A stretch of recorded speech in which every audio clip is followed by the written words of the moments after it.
Assalamualaikum warahmatullahi wabarakatuh. Alhamdulillahirabbil alamin. Allahumma shalli ala Muhammad wa ala ali Muhammad. Teman-teman, kita masih melanjutkan surat Al-A'raf. Setelah kita belajar tentang Nabi Nuh, kemudian Hud, kemudian kita masuk ke cerita ketiga, yaitu tentang Nabi Saleh. Jadi salah satu bukti kebenaran agama Islam adalah Allah bisa menceritakan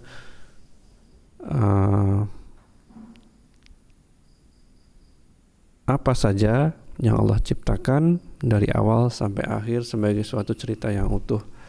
Ada Nabi Adam yang menjadi awal muasal dari manusia, kemudian Allah turunkan ke bumi, kemudian Adam digantikan waktu berjalan, Adam diganti oleh Nabi Nuh, kemudian Nabi Nuh selesai karena semua manusia itu mati, muncullah Nabi Hud, dan kemudian adalah Nabi Saleh yang akan kita sama-sama bahas di hari ini. A'udzu billahi minasyaitonir rajim. Wa ila Tsamuda akhahum Salih. Dan kepada kaum Samud kami utus saudara mereka Salih.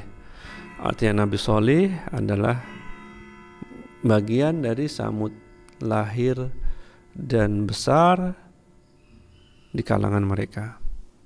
Jadi dari sini mereka tahu bahwa sejak dia bayi, anak-anak memiliki reputasi yang baik, kejujurannya tidak terbantahkan, amanah, semua sifat-sifat yang dimiliki oleh Nabi dan Rasul.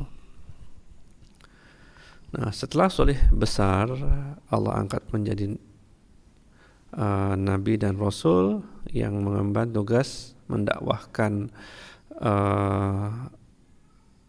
kembali Islam yang lurus.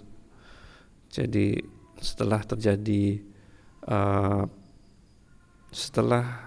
agama manusia itu kan suka membuat modifikasi kan, setelah agama itu melenceng jauh, Allah turunkan Rasulnya untuk memperingatkan manusia kembali.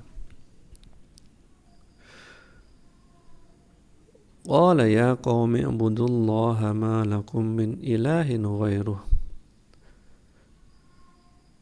Nabi Saleh berkata, wahai kaumku, sembahlah Allah dan tidak ada bagi kalian Tuhan selain Dia. Jadi itu yang jadi masalah, bahwa mereka menyembah Allah tetapi juga menyembah Tuhan-Tuhan yang lain. Kemudian ada yang spesial dari Nabi Saleh kepada kaum Samud di antara nabi-nabi lainnya adalah Allah memberikan bukti berupa unta betina yang keluar daripada batu. Qad ja'atkum bayyinatun mir rabbikum. Sesungguhnya telah datang pada kalian bukti yang nyata dari Sang Pencipta kalian. Hadhihi naqatullahi lakum ayatan fadharuha ta'kul fi ardillah. Ini unta betina Allah. Kenapa disebut unta betina Allah? Karena kaum Samud pandai membuat benda-benda yang majestik yang dipahat dari batu. Mereka buat istana dari batu, rumah-rumah dari batu, benda-benda yang hebat. Mereka craftsman, orang yang pandai mengukir bebatuan. Nah, Ketika mereka meminta bukti kepada Nabi Salih, Allah memberikan Nabi Salih sesuatu yang melebihi kemampuan mereka. Ketika mereka baru bisa membuat benda mati, pahat-pahatan dari batu, Allah membuat benda hidup, unta, keluar dari batu. Unta yang biasanya dilahirkan, ini keluar dari batu, pop, keluar. Nggak cuma itu, untanya dalam keadaan hamil. Nah, ini untanya Allah, bukan unta sembarangan. Sebagai suatu tanda, sebagai suatu ayat bahwa saya ini benar, kalian sudah tidak bisa lagi menyanggah kebenaran ini. Maka unta Allah ini biarkanlah dia makan di buminya Allah ini. Wala tamassuha bisu'in fayakhudhakum adzabun alim. Dan jangan kalian ganggu, nanti akan menimpa kalian siksaan yang pedih. Karena unta ini diturunkan oleh Allah untuk mengingatkan kalian agar kembali ke jalan yang lurus.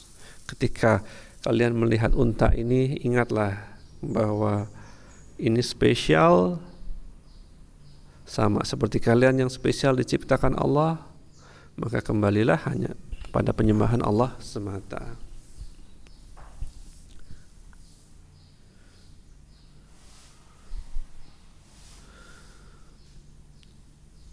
Wadhkuru idh ja'alakum khulafa'a min ba'di 'ad. Dan ingatlah ketika Allah menjadikan kalian khalifah sebagai pengganti sesudah kaum 'Ad. Jadi Allah memusnahkan suatu kaum dan menggantinya dengan kaum yang baru. Jadi kaum Samud ini muncul ke permukaan menjadi kaum atau negara adidaya setelah kaum 'Ad dimusnahkan oleh Allah menjadi negara yang kuat, hebat secara ilmu pengetahuan dan memiliki kedudukan yang tinggi di antara negeri-negeri. Wa bawwa'akum fil ardi, dan Allah tempatkan kalian di bumi. Jadi tempat ini betul-betul spesial yang Allah pilihkan buat mereka. Tattakhiduna min suhuliha qusura. Kalian dirikan di tanah datarnya istana-istana. Wa tankhituna jibala buyuta, dan kalian pahat bukitnya menjadi rumah-rumah. Jadi tanah ini begitu spesial sehingga kalian mudah untuk mendirikan istana di tanah datarnya, kemudian kalian tinggal di bukit-bukit dalam rumah yang kalian pahat. Ini menunjukkan bahwa Allah melimpahkan ilmu yang banyak kepada kaum 'Ad di atas yang lain supaya mereka menguasai teknologi dalam arsitektur dan sipil. Fadhkuru ala Allahi wa la ta'saw fil ardi mufsidin. Maka ingatlah nikmat-nikmat Allah dan jangan kalian melampaui batas di bumi. Mufsidin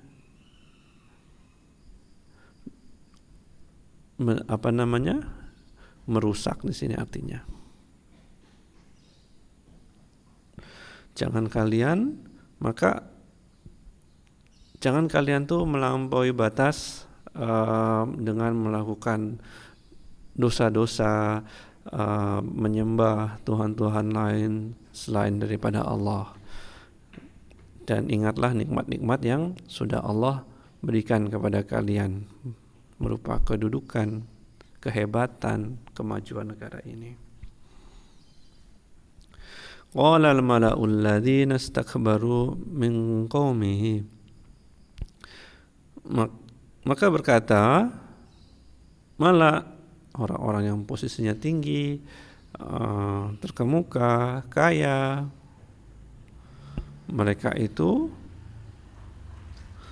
istakbaru, jadi mereka itu sombong, tinggi hati dari kaumnya. Lilladzina stud'ifu. Nah, orang-orang yang terpandang ini bicara kepada orang-orang yang dianggap lemah, orang-orang miskin, nggak punya posisi, pekerja, seperti itu. Nah, orang-orang yang lemah ini sebagian besarnya beriman.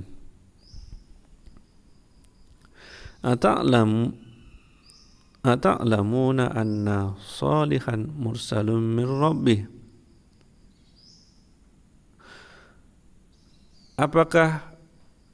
Tahukah kalian bahwa Salih itu rasul daripada Sang Pencipta, Rabb-nya. Jadi mereka bertanya kepada orang-orang miskin, kalian itu percaya bahwa Salih itu rasul dari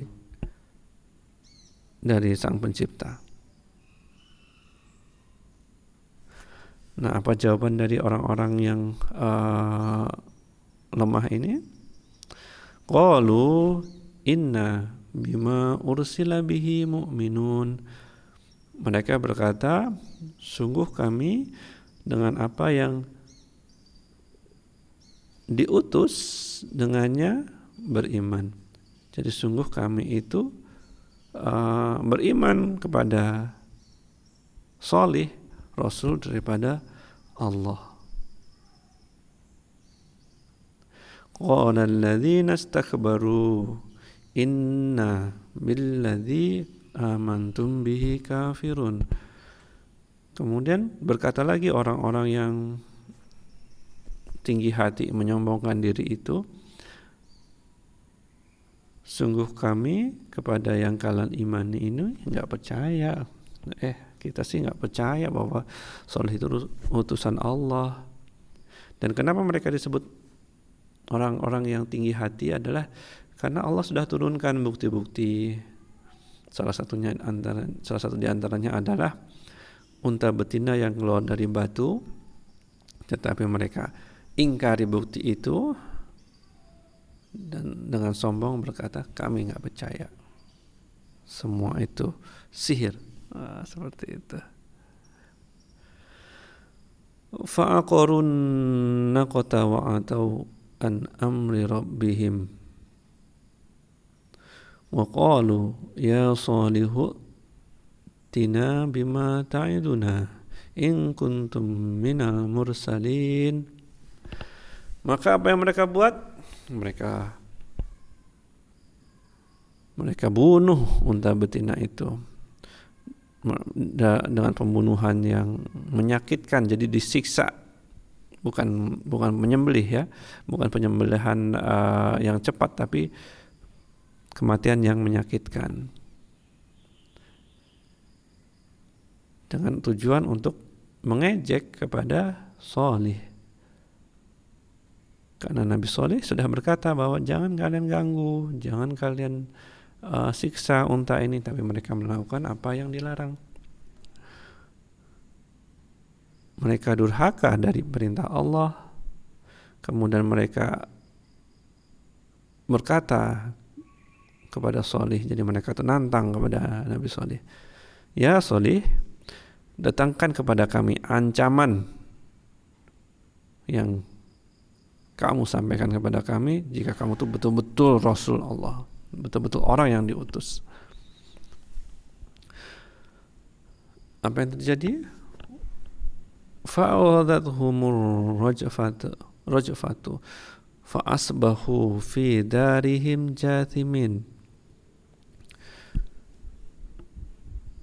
Maka menimpa mereka azab berupa gempa, dan jadilah mereka mayat-mayat yang bergelimpangan di dalam rumah. Begitu cepat, begitu tidak terduga, sehingga mereka tidak sempat untuk mengungsi, menyelamatkan diri, dan mereka mati dalam rumahnya. Fatawalla anhum wa qala ya qaumi laqad ablaghtukum risalat rabbi wa nasakhtu lakum walakin la tuhibbunan nasikhin. Maka dia berpaling dari mereka, dan Nabi Shalih berkata, wahai kaumku, sungguhnya aku sudah sampaikan pada kalian risalah daripada Sang Pencipta,